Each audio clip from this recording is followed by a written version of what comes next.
¿Qué te parece si abres tu Biblia junto conmigo ahí en el libro de los Salmos, Salmos capítulo 128? Salmo 128.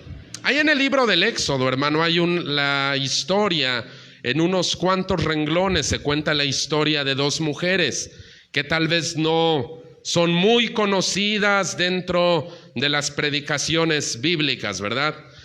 Son dos mujeres, dos parteras, una de ellas llamada Cifra y la otra Fuá. La Biblia dice de ellas que ellas eran las que asistían a las mamás israelitas. Ellas eran las que les ayudaban en el parto, pero Faraón había dado una orden muy malvada. ¿Cuál era esa orden?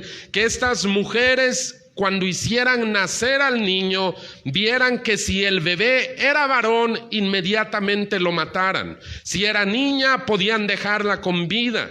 Era una orden perversa venida desde el mismo infierno. ¿Qué fue lo que pasó con estas parteras? Ellas sabían que lo que estaban cometiendo, lo que el faraón más bien les ordenaba cometer, era un asesinato. Así es que ellas dejaban a los niños con vida.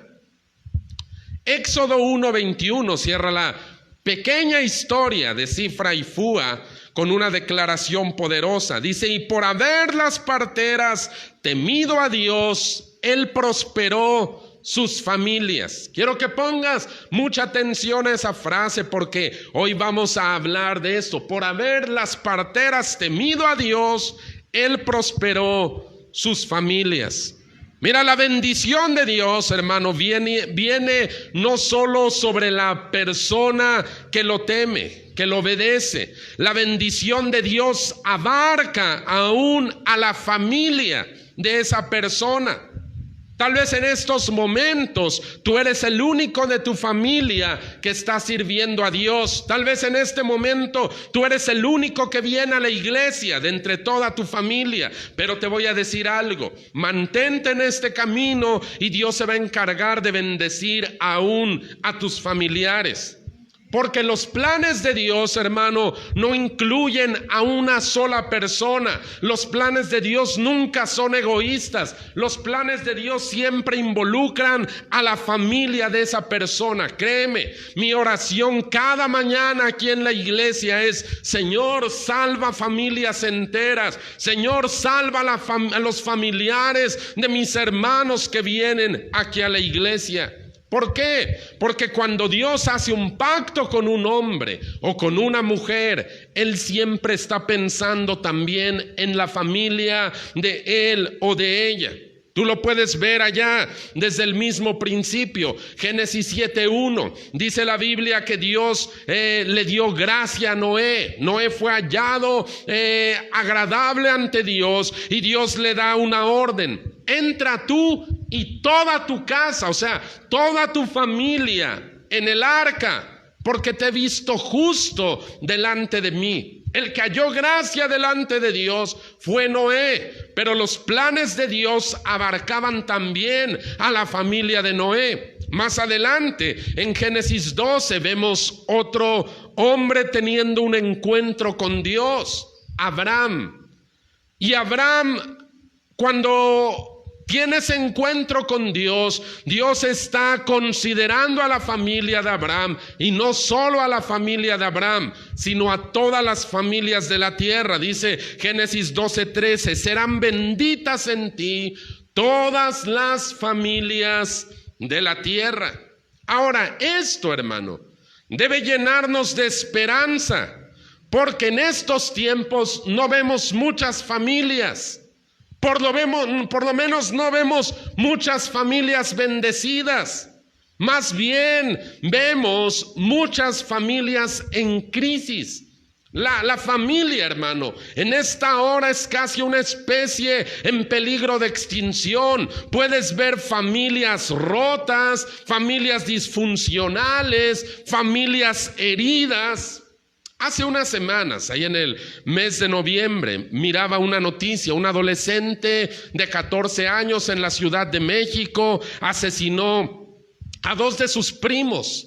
un niño de 7 y un niño de 10 en una fiesta familiar en donde habían estado consumiendo alcohol. De repente este jovencito se enchamuca, mata a 2 de sus primos y hiere a otros familiares allá en la Ciudad de México. Pero unos días después, en el Estado de México, otro adolescente de 17 años mata a sus 2 hermanas que su mamá le había encargado que cuidara. Y este adolescente mata a sus hermanas y hiere a su mamá con un objeto punzocortante. No vemos muchas familias bendecidas. Tú puedes mirar eso. Pareciera como que si en lugar de familias bendecidas hubiera familias envueltas en toda clase de tragedia y de tristeza y de maldad. Pero Dios ha prometido algo: bendecir a las familias. Eso es lo que Dios ha prometido. Pero esa promesa es para un tipo de persona en particular, aquel que teme a Dios. Dice la Escritura, quiero que abras tu Biblia junto conmigo en el Salmo 128. Vamos a leer los versículos del 1 al 4, porque quiero predicarte un sermón al cual he puesto por título Familias benditas. Salmo 128, versículos del 1 al 4. Bienaventurado todo aquel que teme a Jehová, que anda en sus caminos. Cuando comieres el trabajo de tus manos, bienaventurado serás y te irá bien. Tu mujer será como vid que lleva fruto a los lados de tu casa, tus hijos como plantas de olivo alrededor de tu mesa. He aquí que así será bendecido el hombre que teme a Jehová. Mira qué poderosa promesa hay en la palabra de Dios. Bienaventurado, feliz, afortunado, dichoso todo aquel que teme a Jehová. Y quiero hablarte en primer lugar del temor de Dios. Mira, nuestro texto principal de esta mañana dice algo: feliz el que teme a Dios, porque tendrá bendición en su familia y le irá bien. Ahora necesitamos entender algo, hermanos, respecto a la bendición. Las bendiciones no ocurren nada más así porque sí. Las bendiciones tienen sus propios principios. ¿Sabía usted eso? Las bendiciones tienen sus propias reglas, hermano. No funcionan simplemente así como así. De repente a alguien le llegó una bendición. Las bendiciones tienen sus propios principios. Uno de ellos es que la bendición siempre va precedida de la obediencia. Siempre. Si tú quieres ser bendecido, tú necesitas primero obedecer. Te voy a poner algunos ejemplos. Dios promete bendecir nuestras finanzas. Yo reprenderé por ustedes al devorador. Les abriré las ventanas de los cielos. Sí, traen sus diezmos y sus ofrendas al alfolí. Otra promesa: aquel que habita al abrigo del Altísimo morará bajo la sombra del Omnipotente. Aquel que habita al abrigo, aquel que se refugia en Dios, aquel que busca de Dios su protección, que se acerca a Él, que lo hace su casa, dice, morará, vivirá bajo la sombra de Dios. Dice, bueno, ese puede estar seguro de que la protección de Dios va a venir sobre su vida. Dice, no va a sufrir el terror nocturno, no va a tener temor de la mortandad. Pueden caer 1000 de un lado, 10,000 del otro, pero a él el mal no llegará. ¿Cuál es la condición? Vivir al abrigo de Dios. Y hay un tercer ejemplo.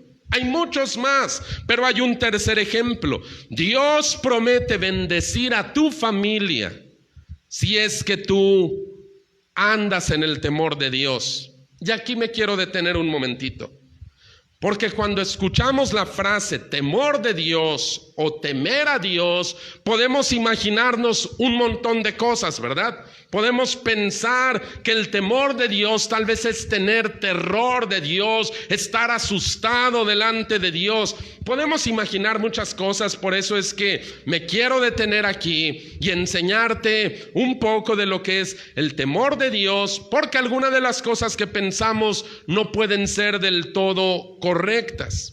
Vamos a ver qué es el temor de Dios.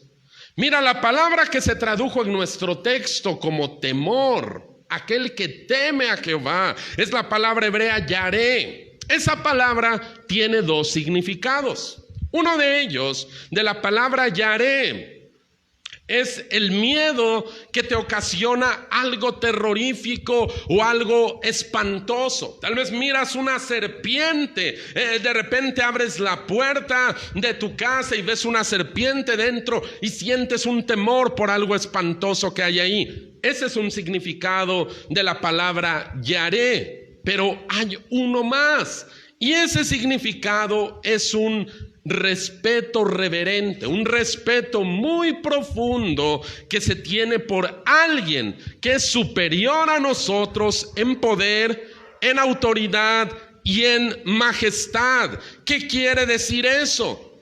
Que cuando hablamos de temor de Dios, no estamos refiriéndonos, o la Biblia no se refiere a que necesitamos estar aterrorizados por Dios, sino a ese respeto profundo, a esa reverencia, a esa sumisión que debería inspirarnos el Creador del universo. No es que temer a Dios significa vivir asustado de Él, o asustado tal vez del infierno al cual la Biblia habla, y decir, bueno, temor de Dios es tal vez tener temor de caer en el infierno. No. Tener temor de Dios es reconocerlo a Él como quien es Él, el creador del universo, el Señor de toda la creación, el dueño absoluto de todo. Y cuando uno reconoce quién es Él y quiénes somos nosotros, hay algo que nos inspira a respetarlo, a postrarnos en adoración. Ahora escucha. Ese tema del temor de Dios es muy extenso, hermano, muy extenso. Tendríamos que hacer muchas semanas dedicarnos a estudiar el temor de Dios, pero lo podemos resumir en una palabra. La palabra es obediencia. Obediencia. Temor de Dios es obediencia a Dios, a sus leyes, a su palabra. ¿Por qué? Porque Él es majestuoso, porque las palabras que Él ordena, los mandamientos que Él dice, siempre son buenos. Te voy a dar un par de ejemplos. Proverbios 8:13. Mira lo que dice la Biblia, que es el temor de Dios. Proverbios 8, versículo 13. El temor de Jehová es aborrecer el mal, la soberbia y la arrogancia, el mal camino y la boca perversa. Aborrezco. Y aquí la Biblia nos está dando una definición de lo que es el temor de Dios. El temor de Dios es odiar el mal, odiar el pecado, no complacernos en el pecado. Tal vez antes, cuando no teníamos a Cristo, podíamos deleitarnos en lo malo, en las cosas pecaminosas, pero cuando conocemos a Cristo, hay algo que se instala en nuestra vida. Cuando tú conoces a Cristo, ya no puedes pecar a gusto. Antes no te importaba mucho qué hacías, dónde estabas, cómo vivías, pero de repente cuando el Espíritu de Dios viene a la vida de una persona, uno ya no peca a gusto. Hay algo que ya no te deja estar muy cómodo viviendo un estilo de vida que no le agrada a Dios. El temor de Dios es aborrecer el mal, la soberbia, la arrogancia, el mal camino, la boca perversa. Eso es el temor de Dios. Proverbios 3, versículo 7, acá hay otra definición. Proverbios 3, versículos 7 y 8, no seas sabio en tu propia opinión, teme a Jehová y apártate del mal, porque será medicina a tu cuerpo y refrigerio a tus huesos. Ahora quiero que veas eso. El temor de Dios no solo nos aparta del mal, que de por sí ya nos descalifica delante de Dios. El temor de Dios nos protege, hermano. Alguien que teme a Dios es alguien que vive protegido de las consecuencias de la maldad, porque hay algo que debemos entender: la maldad tiene sus propias consecuencias.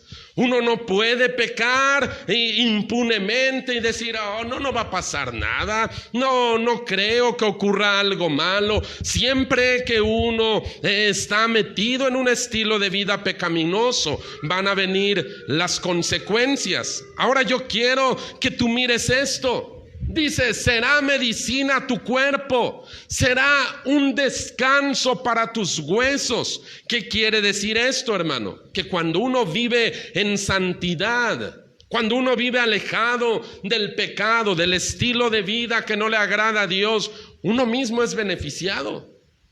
Hay personas que muchas veces cuando tú los invitas a la iglesia, dice, oh, me gusta lo que dicen ahí, me gustan sus canciones. Lo que no me gusta mucho es que me prohíban cosas. ¿Cómo? ¿Qué quiere decir eso? Que entonces ya no voy a poder tomar, ya no voy a poder andar con muchachas, ya no voy a poder irme a los antros y disfrutar de mi juventud. Y ellos lo entienden como que les están quitando algo muy bueno, algo, oh, maravilloso, me están quitando, dicen, la mejor etapa de mi vida. Lo que a veces no entendemos es que el temor de Dios nos aparta aún de las consecuencias malas del pecado. Dice, será medicina a tu cuerpo, será un refrigerio a tus huesos. La santidad nos conviene, hermano. La santidad nos conviene en esta hora. ¿Por qué? Porque no solo nos va a evitar dolores, no solo nos va a evitar fracasos, no solo nos va a evitar remordimientos cuando miremos nuestro pasado. Algo que yo le digo mucho a los jóvenes cuando comienzan a servir a Dios: qué bueno que comienzas a servir a Dios siendo jovencito o siendo jovencita. Esto te va a ayudar a que cuando llegues a una edad madura no tengas que mirar atrás con tristeza, con dolor, con decir cómo fui a regarla, cómo metí la pata tan tristemente, cómo me equivoqué en esto. El temor de Dios siempre nos conviene, porque nos guarda del mal, pero aparte nos trae bendición. ¿Recuerdas la historia de las parteras de las que te hablé en un principio? ¿Tú te acuerdas? Dice la Biblia, ellas temieron a Dios y Dios prosperó a sus familias. Mira, el temer a Dios no siempre va a ser lo más sencillo. Muchas veces temer a Dios va a ser lo más difícil.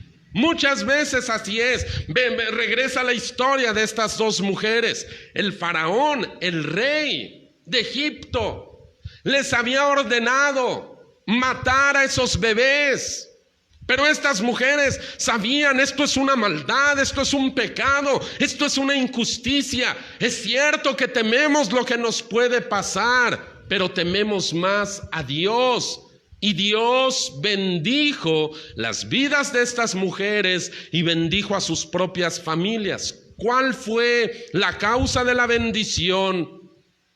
Que ellas temieron a Dios. Ahí lo dice, por haber, aquí está la causa, por haber las parteras temido a Dios, y aquí está el resultado. Él prosperó a sus familias. Entonces, temer a Dios no significa sentir terror por Él o estar asustados delante de Dios. Tener temor de Dios es apartarte del mal, someterte a Dios y vivir una vida en santidad. Ahora quiero hablarte, en segundo lugar, de prosperar en lugar de sobrevivir. Regresa una vez más a nuestro texto principal de esta mañana, del Salmo 128. Y mira una vez más lo que dicen los versículos 1 y 2. Bienaventurado todo aquel que teme a Jehová. Todo aquel. No está diciendo solo los hombres, o solo las mujeres, o solo los jóvenes, o solo los ancianos. Dice todo aquel, bienaventurado todo aquel que teme a Jehová, que anda en sus caminos. Versículo 2, cuando comieres el trabajo de tus manos, bienaventurado serás y te irá bien. Esta promesa dice, si tú vives un estilo de vida alejado del mal, un estilo de vida apartado del pecado, dice, tú vas a ser muy dichoso. No es una palabra aquí de un libro de superación personal. No es la palabra de un autor de conferencias así de superación. Es una promesa de Dios. Dice, si tú te apartas del mal, te va a ir bien. Con eso, hermano, tendríamos suficiente. No solamente estamos en comunión con Dios, no solamente nuestro espíritu está unido al Espíritu de Dios, sino aparte dice, mientras estés viviendo en la tierra, tu estilo de vida va a ser un estilo de vida muy bendecido. Mira, se ha hablado mucho en contra de la prosperidad. Ahora, nosotros no somos una iglesia que predique el evangelio de la prosperidad. Creo que te has dado cuenta de eso. Pero creo que también hay ciertos grupos que se han ido totalmente en el sentido contrario. Y casi que la palabra prosperidad es pecado. Y dice, no, si tú quieres ser un buen cristiano, necesitas estar bien amolado. Entre más amolado estés, más espiritual serás. Y dice, si tú andas con un estilo de vida de pobreza, que apenas le andas ahí sobreviviendo, si tú traes un estilo de vida malo, traes los zapatos rotos, traes los bolsillos rotos, entonces eres una persona humilde. Pero eso no es cierto. La pobreza no tiene nada que ver con la humildad. Absolutamente no. Conocemos personas con muchas necesidades económicas y que no tienen nada de humildes. La pobreza no tiene que ver con la humildad. Hay gente que piensa, un cristiano debe ser una persona pobre. Un cristiano debe ser una persona necesitada. Un cristiano debe ser una persona que todo el tiempo ande amolado, porque entonces quiere decir que él o que ella viven por fe. Pero eso no tiene bases bíblicas. Mira lo que dice Tercera de Juan, versículos 2 y 3. Tercera de Juan es el antepenúltimo libro de la Biblia, muy cerquita del Apocalipsis. Tercera de Juan, versículos 2 y 3. Mira cuál es la opinión de la palabra de Dios respecto a esto. Amado, yo deseo que tú seas prosperado en todo, en todas las cosas, y que tengas salud, así como prospera tu alma. Pues mucho me regocijé cuando vinieron los hermanos y dieron testimonio de tu verdad, de cómo andas en la verdad. Y aquí nota otra vez la conexión entre bendición y obediencia. Dice, los hermanos que te conocen me han dicho que tú andas en la verdad. Me han dicho que tú eres un cristiano auténtico, un cristiano verdadero. El testimonio que escucho de ti es que tú vives en la verdad. Y dice, amado, yo deseo que tú prosperes en todo. Que prosperes en todo, en tu salud también, de la manera en la que prospera tu alma. No está quitando lo espiritual de la prosperidad. Ahora necesitamos entender qué significa prosperar. Prosperar, en pocas palabras, significa mejorar. Es eso lo que tiene significado esa palabra. El deseo de Dios es: amado, yo deseo que tú seas prosperado, que tú mejores. Que no solamente estés sobreviviendo, que no solamente estés ahí llegando a fin de mes rasguñando la despensa y tronándote los dedos. Amado, yo deseo que tú seas prosperado en todas las cosas. Y ahí está la conexión, te decía yo. Obediencia, bendición. Obediencia, bendición. La bendición tiene sus principios, tiene sus leyes. Dios no va a violar sus propias leyes para beneficio de nosotros. Él dice: ¿quieres ser bendecido en todas las cosas? Sí, sí quiero. Bien, aquí está el camino, aquí están mis leyes, aquí están mis mandamientos. Obedécelos y te va a ir bien. En nuestro texto de esta mañana, Dios promete bendecir el fruto de nuestro trabajo. Dice: cuando comieres el trabajo de tu mano, bienaventurado serás y te irá bien. Qué imagen tan poderosa, hermano. El llegar a casa después de un día de trabajo, o de una semana de trabajo, o de una quincena de trabajo, o como cobres. Llegar con esa bendición con tu familia, el poder estar compartiendo con los tuyos. Dice: cuando tú disfrutes del fruto de tu esfuerzo, te irá bien. El trabajar es de Dios, hermano. El trabajar es un mandamiento de Dios antes de la caída.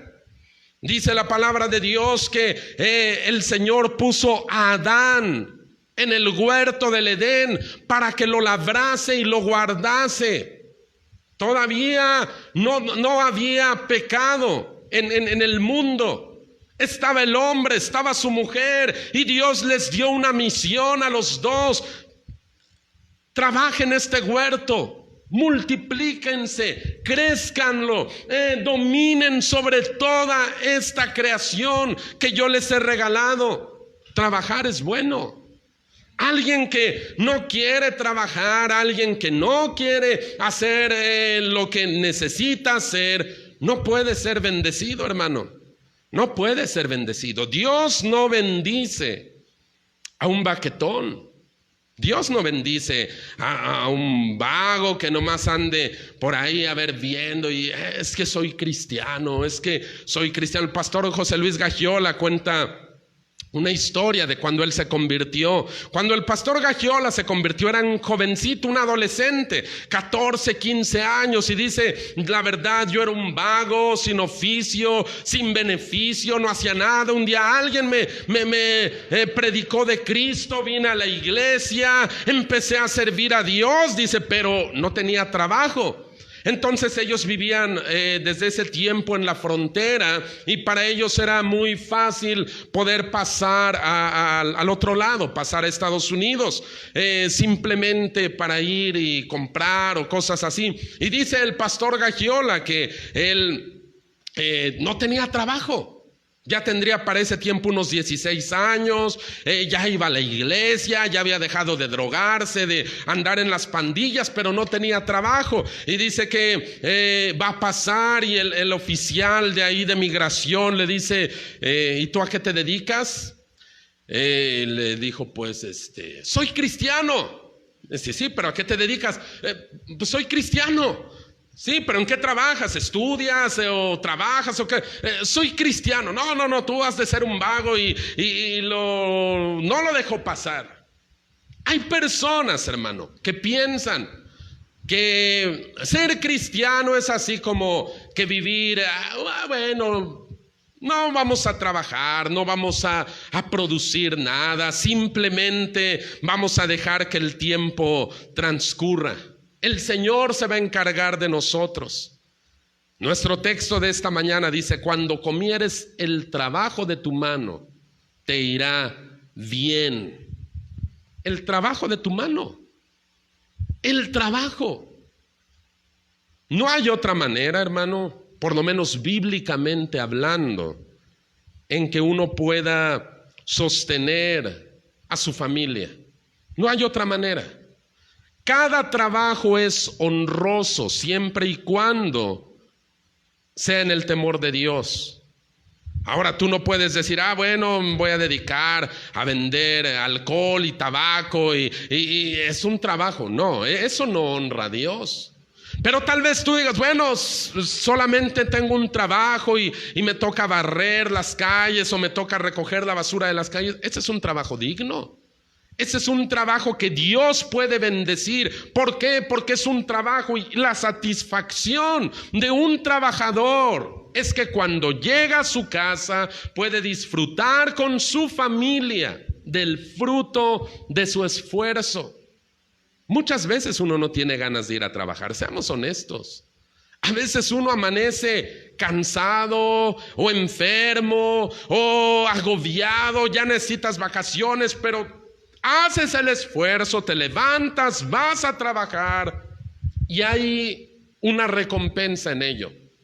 Dice el Salmo 128, disfrútalo. Si tú temes a Dios, te va a ir bien. ¿En qué momento se metió esa teología defectuosa de que entre más amolado el cristiano es más espiritual? ¿En qué momento? Bueno, tal vez surgió como para contrarrestar los perjuicios del evangelio de la prosperidad, que el evangelio de la prosperidad es el otro extremo, en donde dice: no importa cómo vivas, no importa, mira, mientras tú tengas dinero, quiere decir que Dios está conforme contigo, que Dios te está bendiciendo. Un narcotraficante tiene dinero. Y no quiere decir por eso que sea una bendición de Dios. Y el otro extremo era ese: no tengas nada, porque entre menos tengas, menos te apegas a las cosas del mundo. No, mira lo que dice Eclesiastés capítulo 2, versículos 24 al 26. Esto es una teología bíblica. Eclesiastés 2, versículos 24 y 26. No hay cosa mejor para el hombre, sino que coma y beba y que su alma se alegre en su trabajo. También he visto que esto es de la mano de Dios. Porque ¿quién comerá y quién se cuidará mejor que yo? Porque al hombre que le agrada, escucha, porque al hombre que le agrada, Dios le da sabiduría, ciencia y gozo, mas al pecador da el trabajo de recoger y amontonar para darlo al que agrada a Dios. Y también esto es vanidad y aflicción de espíritu. Hay gente de la cual Dios se agrada. Dios se agrada y los puede bendecir y abrirles la mano sin ningún problema. Dios nunca tiene escasez de recursos, hermano. Nunca tú vas a ver el cielo en crisis. Tú nunca vas a ver que en el cielo haya pérdidas, haya quiebras, haya ese tipo de cosas que hay en nuestro mundo caído. Dios es el dueño de todos los recursos, todo. Y dice Salomón: a aquel hombre o aquella mujer de quien Dios se agrada, Él le da facultad. ¿Para qué? Dice, le da sabiduría y le da ciencia. ¿Ve esas dos? Le da sabiduría y ciencia. ¿Para qué? Para producir. Pero le da una tercera cosa, le da gozo para disfrutar. Hay gente que sabe hacer dinero, mucho dinero. Me ha tocado conocer esa gente que sabe hacer mucho dinero, pero no tiene gozo, no lo disfruta.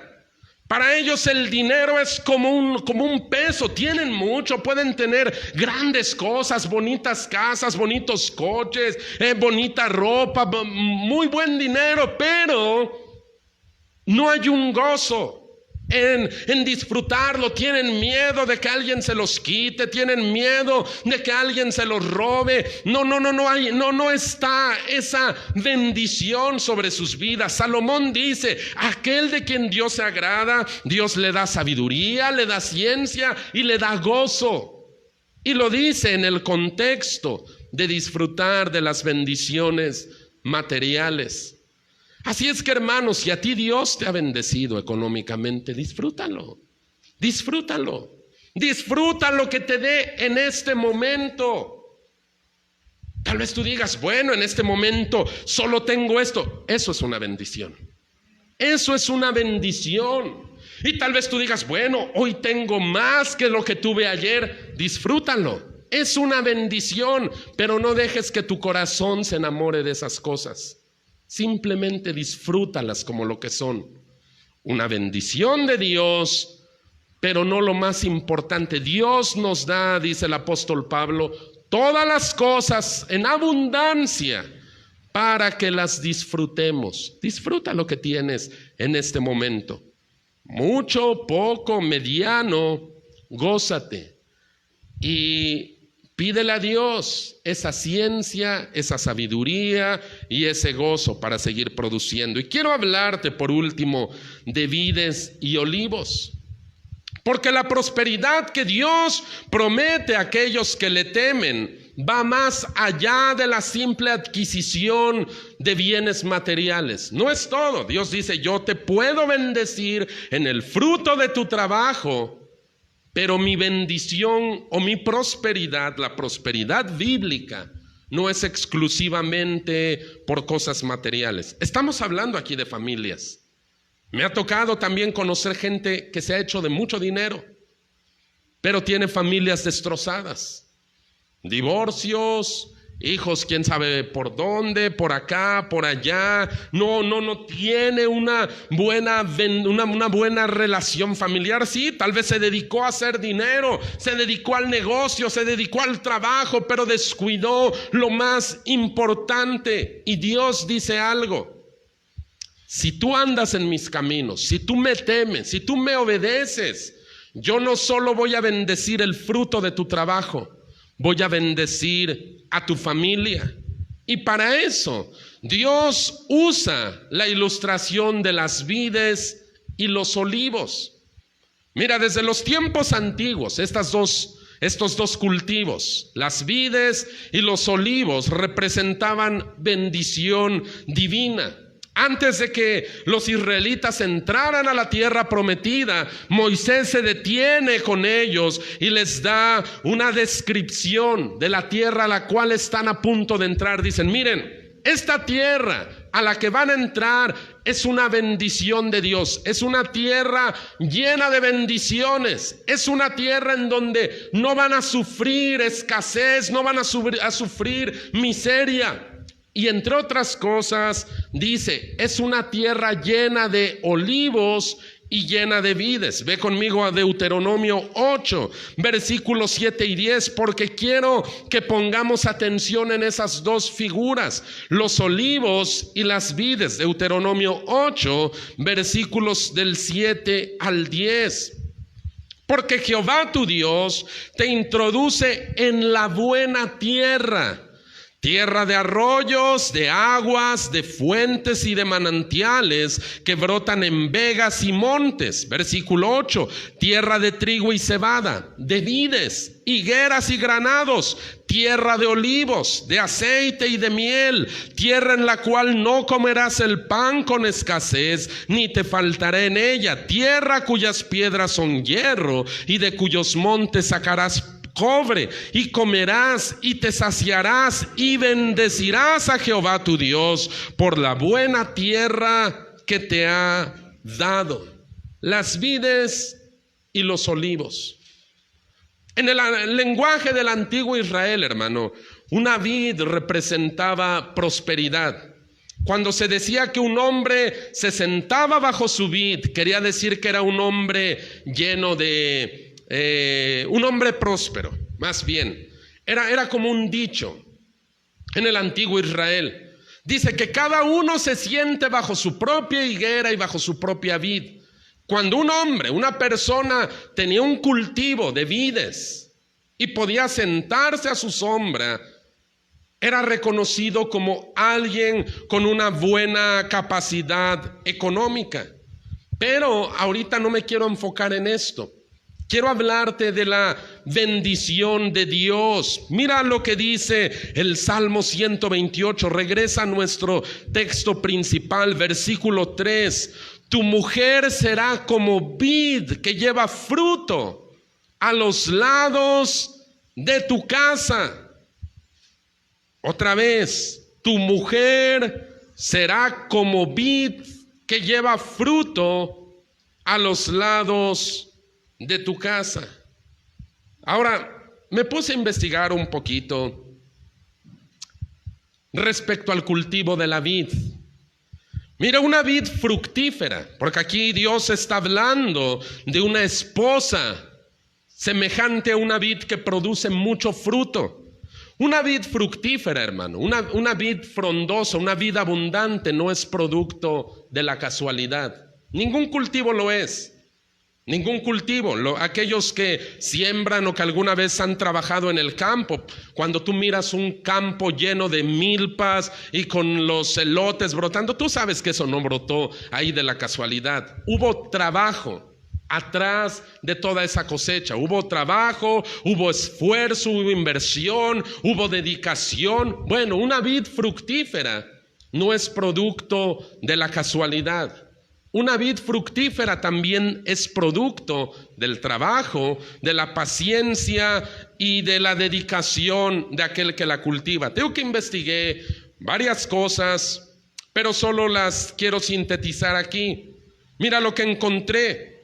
Dice, la vid es un cultivo delicado que requiere ciertos cuidados. El agricultor debe preparar el terreno adecuado en donde su vid pueda crecer, porque la vid es un cultivo muy especial que requiere buenas dosis de sol y no tanta humedad. Porque el cultivo de la vid prospera mejor en terrenos rocosos y arenosos. Una vez que el agricultor ha elegido el terreno, debe preparar espalderas. Las espalderas son soportes de madera que van a cargar el peso de las plantas cuando éstas comiencen a crecer y a fructificar. Ahora, esos son solo los preparativos. Buscar el terreno adecuado. Generalmente dicen que los busquen en colinas o en pendientes en donde el sol les dé, y que esos terrenos en donde van a sembrar la vid no sean terrenos tan húmedos.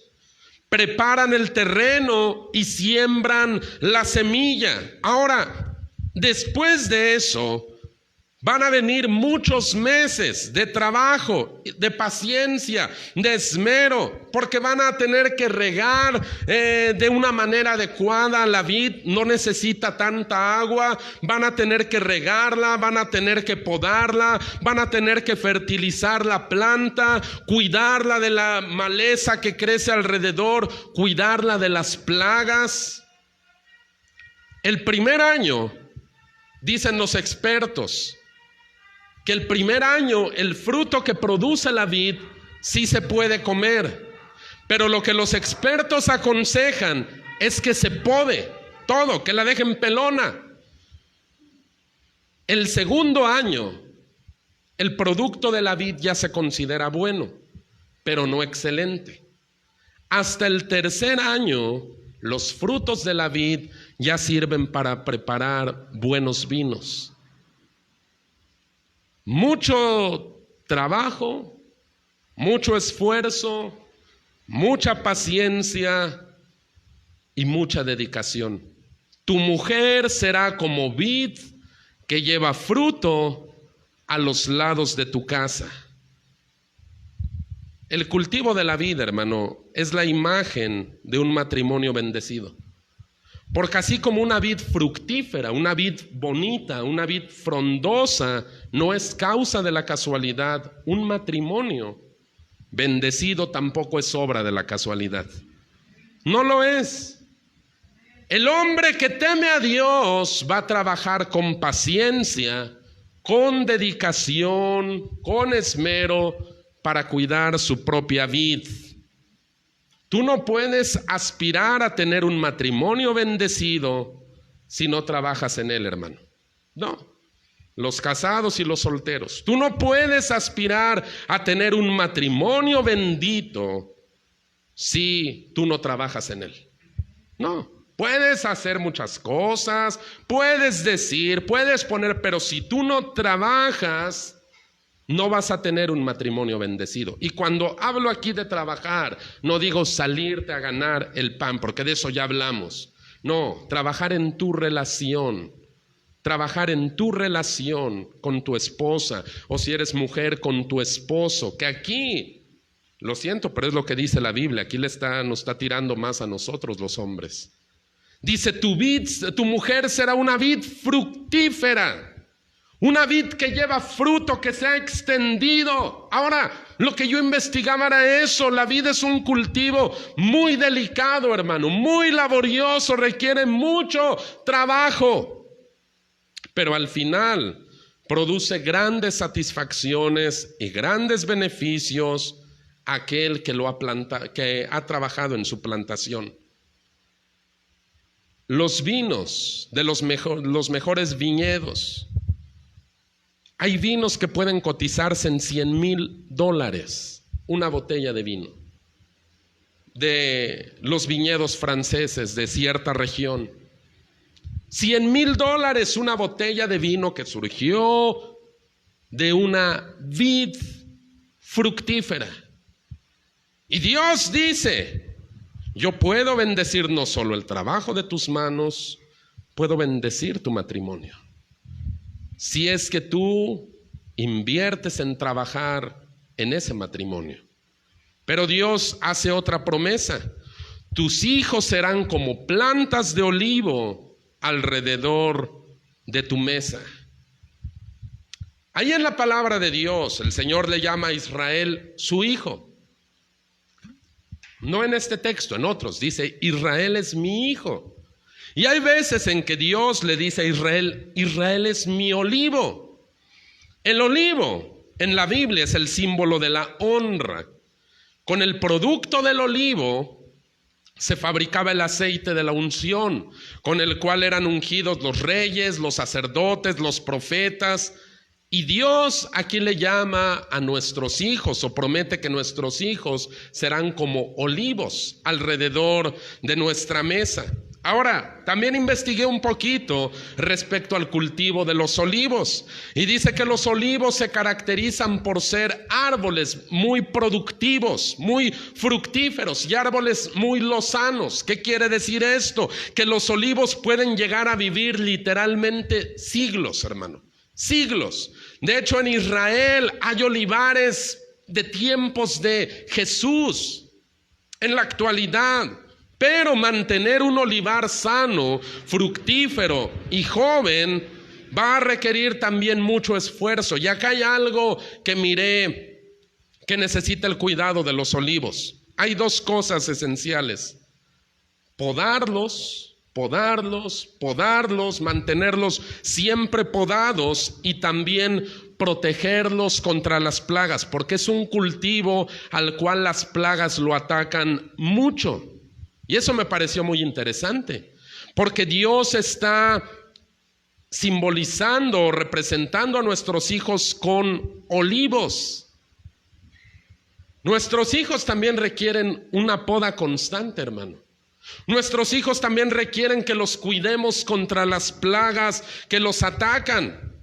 Mira, tú no puedes dejar crecer a tus hijos como plantitas silvestres, solitos, que hagan lo que ellos quieran, que ellos decidan así. Y hablo de niños pequeños. Si tú ya tienes un hijo de 45 años y quieres regresar a cuidar el olivo, bueno, probablemente no te vaya muy bien, ¿verdad? Pero si tú tienes olivos pequeños en casa, o hasta olivos un poco más creciditos. Tú necesitas, hermano, saber que esos olivos no van a crecer sanos y fructíferos si tú no inviertes en ellos.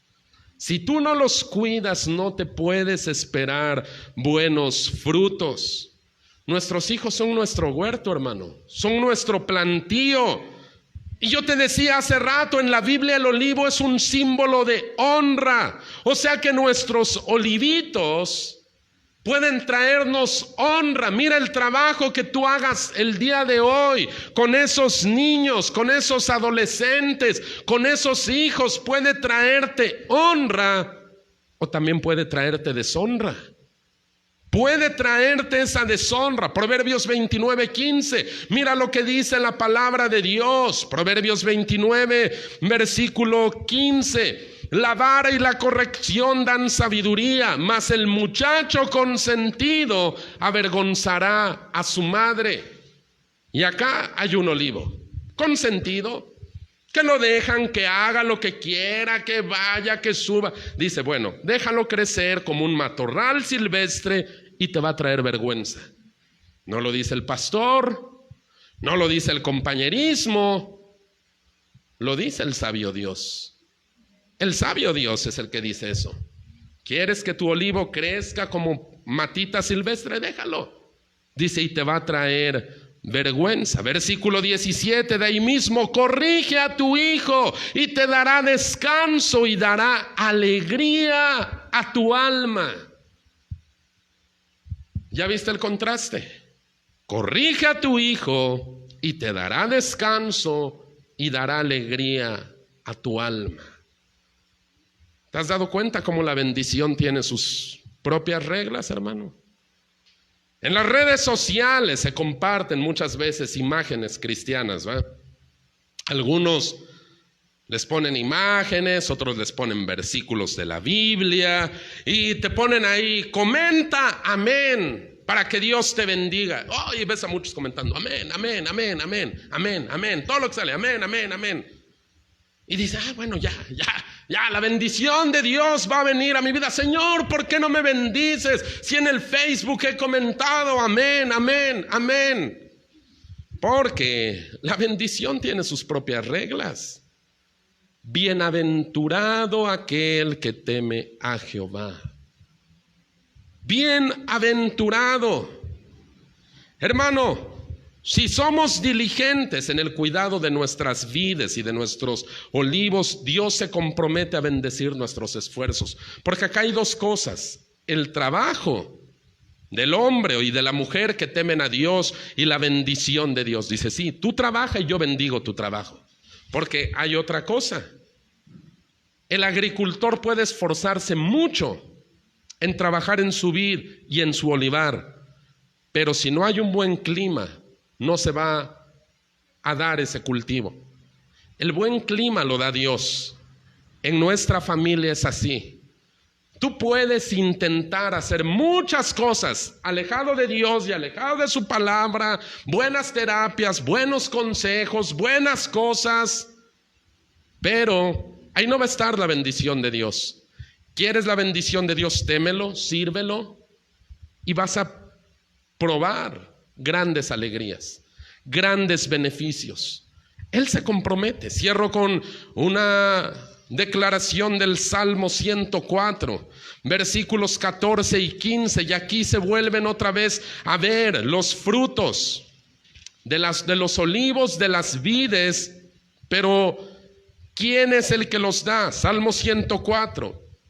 Versículos 14 y 15, aquí está hablando de Dios y dice, Él hace producir el heno para las bestias y la hierba para el servicio del hombre, sacando el pan de la tierra. Versículo 15, y el vino, producto de la vid, y el vino que alegra el corazón del hombre, el aceite, producto del olivo, que hace brillar el rostro, y el pan que sustenta la vida del hombre.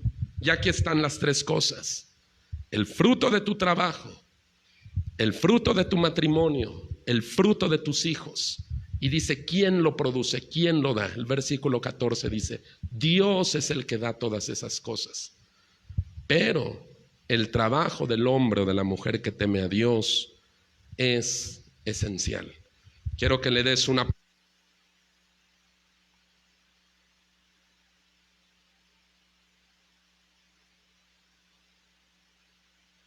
Vamos a inclinar nuestros rostros, vamos a cerrar nuestros ojos en reverencia a Dios por respeto a la persona que está a nuestro lado, y vamos a meditar un poco en esto. El deseo de Dios, hermano, es nuestra prosperidad. Y cuando hablamos de prosperidad, no nos estamos enfocando exclusivamente al aspecto económico, que es parte del plan, por supuesto que lo es, pero no es solo. Dios es tan grande, Dios es tan magnífico, tan rico, que Él no se limita solamente a bendecirnos en áreas de nuestra vida y a dejarnos descuidados en otras. Dios dice en su palabra, bienaventurado aquel que teme a Jehová, porque cuando coma del fruto de su trabajo le irá bien. Será feliz, su mujer será como una vid fructífera que lleva frutos a los lados de su casa, y sus hijos serán como olivos alrededor de su mesa. Ese es el cuadro de una familia cristiana, de una familia que se ha decidido en servir a Dios. Pero así como un olivar o como un viñedo fructífero no son obra de la casualidad, así una familia bendecida no es obra de la casualidad, hermano. No lo es. Va a requerir trabajo, va a requerir paciencia, va a requerir constancia, y Dios se compromete. Si tú trabajas, si tú me sirves, si tú me temes, es decir, si tú obedeces mis palabras, porque yo soy Dios, y tú obedeces mis consejos, yo me comprometo, dice el Señor, a bendecir tu familia, a bendecir todo lo que tengas en tus manos. La bendición tiene sus propias reglas, hermano. Y una de ellas, probablemente la más importante, la bendición siempre va precedida de la obediencia. Podemos tener ideas alternativas, podemos tener técnicas, tácticas, psicología, podemos tener muchas cosas, pero la bendición divina solo cae sobre aquel hombre y aquella mujer que teme a Dios. El salmista, cuando habla de la provisión de Dios, dice, el vino que alegra el corazón del hombre. Nuestro matrimonio puede ser motivo de alegría, hermano. No de tristeza, no de dolor, no de amargura. Dice el salmista que el vino alegra el corazón del hombre. Y el vino es producto de la vid. Y Dios dice, yo haré que tu mujer sea como una vid fructífera que lleva frutos alrededor de tu casa. Dice, el aceite que hace brillar el rostro, que le da una dignidad, que le da una honra.